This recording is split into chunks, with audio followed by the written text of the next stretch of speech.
Je vous présente Amanda. Vous la rencontrez pour la première fois et vous pensez probablement qu'elle mange beaucoup et qu'elle fait peu de sport, parce qu'elle est obèse. Cependant, je vais vous montrer que l'obésité est bien plus complexe que cela. Il y a beaucoup d'Amanda dans le monde et elles ont besoin d'un traitement. Vous êtes vous-même peut-être une Amanda, ou vous en connaissez une. Il est temps d'agir contre l'obésité. Mais pour agir efficacement, il faut comprendre l'obésité. On accepte en général l'idée que le poids est déterminé par une formule plutôt simple. On appelle ça l'équilibre énergétique. Et voici comment ça marche.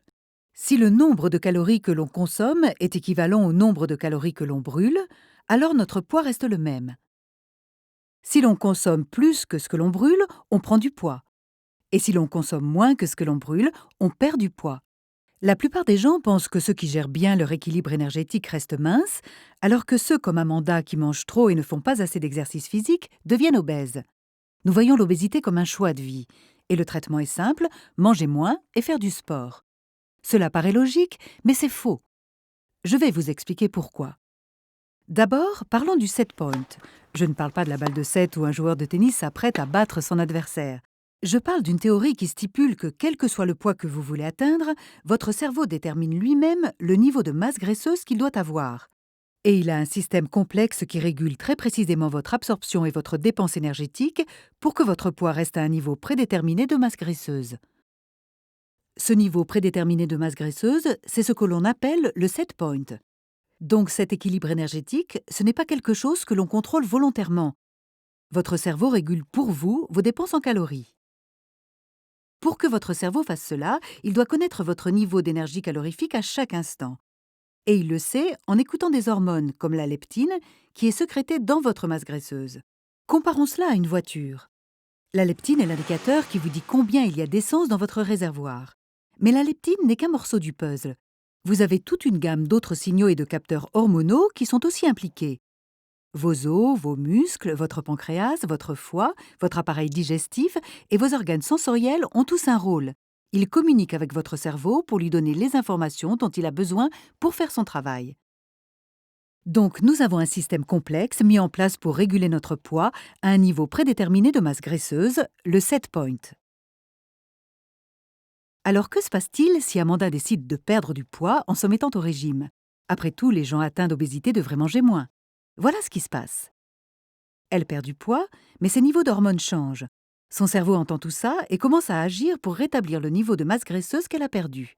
Elle a faim plus souvent, et sans le savoir, elle brûle aussi moins de calories qu'avant. Et le set point ne marche en général que dans un sens. Une fois qu'on a élevé son niveau, le cerveau travaille pour le défendre aussi vigoureusement qu'un set point au niveau moins élevé. Le cerveau d'Amanda ne sait pas qu'elle a besoin de perdre du poids. Il sait seulement défendre le niveau actuel de son set point.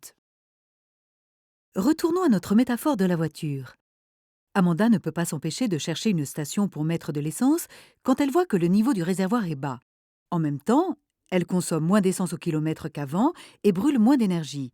Ceci pourrait expliquer pourquoi traiter l'obésité avec un régime et du sport produit rarement les résultats voulus. C'est comme si l'on disait à Amanda de conduire plus prudemment, alors que le vrai problème est qu'elle a besoin d'un mécanicien pour réparer sa voiture. Donc s'il en a tout ce système compliqué qui nous empêche de perdre du poids, pourquoi est-ce qu'il ne nous protège pas contre la prise de poids et le développement de l'obésité? Comment peut-on expliquer cette épidémie de l'obésité? Retournons à Amanda. Pourquoi est-elle devenue obèse? La réponse est qu'il faut un concours de circonstances pour créer un climat propice à une épidémie comme celle que nous avons aujourd'hui. Et c'est notre environnement moderne qui nous place, nous et Amanda, directement au cœur de la tempête créée par ce climat. Il n'y a pas qu'une seule cause qui expliquerait le taux d'obésité qui augmente. En fait, les changements dans les contenus chimiques et nutritifs de notre nourriture, ce que l'on appelle le régime occidental, une activité physique moins fréquente, des niveaux de stress plus élevés, un sommeil insuffisant et perturbé, et une plus grande consommation de médicaments qui entraînent une prise de poids, jouent tous un rôle. Nos histoires génétiques et développementales poussent chacun d'entre nous à répondre différemment face à ces éléments de notre environnement moderne. Et certains d'entre nous, comme Amanda, répondent en envoyant des signaux hormonaux qui élèvent le set point de notre masse graisseuse. Ce n'est pas que le système d'Amanda a cessé de fonctionner, c'est juste qu'il fonctionne en régulant un set point trop élevé. Donc on peut voir l'obésité comme une réponse biologique à notre environnement moderne, une maladie où le corps régule mal le set point de sa masse graisseuse. Retournons à notre métaphore de la voiture. La taille du réservoir d'Amanda s'est élargie, ce qui fait qu'Amanda transporte trop d'essence. Il est temps d'arrêter de dire à Amanda que c'est de sa faute si elle est obèse. Il est temps de reconnaître que l'obésité est une maladie, pas un choix de vie. Et que ceux qui en souffrent méritent d'être traités et non pas jugés au premier regard. Il est temps d'agir contre l'obésité.